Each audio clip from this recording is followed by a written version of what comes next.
ადამიანის საზოგადოება ისევე იყოს მოწყობილი, როგორც მგლების საზოგადოება, გაცილებით უფრო ჰუმანურები იქნებოდნენ ადამიანები. თუ რესურსი არის, მას ზედმეტი ტერიტორია არაფერში არ ჭირდება ადამიანისგან განსხვავებით. ადამიანის ტერიტორია უნდა იმის და მიუხედავად აქვს რესურსი, არ აქვს რესურსი და ხშირ შემთხვევაში მეგონი არც იცის რატო უნდა ეს. აი ეგ არის დიდი განსხვავება ადამიანებსა და ცხოველებს შორის, რომ ეგეთი თანაცხოვრება შეუძლიათ თუ საკმარისად არის რესურსი. ადამიანი მან ჩათვალა, რომ ეს ეკოსისტემიდან გარეთ გავიდა და მას შეუძლია მოდიფიკაცია გაკეთოს. გამოვედით, ნაწილობრივ დავშორდით სისტემას და შესაბამისად ამან გამოიწვია უკვე ძალიან ბევრი პრობლემები. იმდენად შემცირდა გარეული ცხოველების გარემო, რომ ისინი იძულებულები არიანო და გადმოსახლდნენ ურბანულ გარემოში უშუალო კონტაქტთან ადამიანთან. ზოონოზური დაავადებები, რომლებიც პერიოდულად იფეთქებს ხოლმე, ხო, ეს რატო ხდება? ამას ჭირდება კარგი გაანალიზება, კარგად დაფიქრება. ცდილობთ გავუგოთ ხო მათ? რატო გჭირდება რომ გავუგოთ? აი თუნდაც იმიტომ, რომ მათი არ გვეშინოდეს. ჩვენ გვეშინია იმისი, რაც არ ვიცით.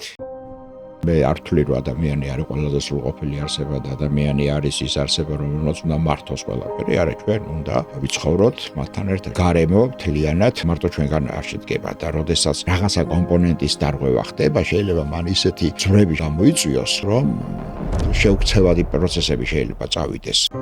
სამწუხაროდ არ აქვს ეს სიტუაცია, რომ ჩვენ ესე თქვა დავტოვოთ, რადგანაც ადამიანმა ძალიან ბევრი რამე გააფუჭა და სწორედ ახლა ამ გაფუჭებულის განოსწორებას ისევ ადამიანს შეუძლია. ჩვენ მხოლოდ მაშინ შეგვიძლია გავიგოთ ცხოველების, თუ ჩვენ გავიგებთ მის სამყაროს. თანამედროვე ტიპის ზოოპარკებს, ხო, თანამედროვე ზოოპარკების მისი მთავარი ფუნქცია არის კონსერვაცია. ანუ გადავარჩინოთ ის, რაც ის გადარჩენა ჯერ კიდევ შესაძლებელია. თქვენი აზრით რა განასხვავებს ადამიანს ყველაზე მეტად ცხოველისგან?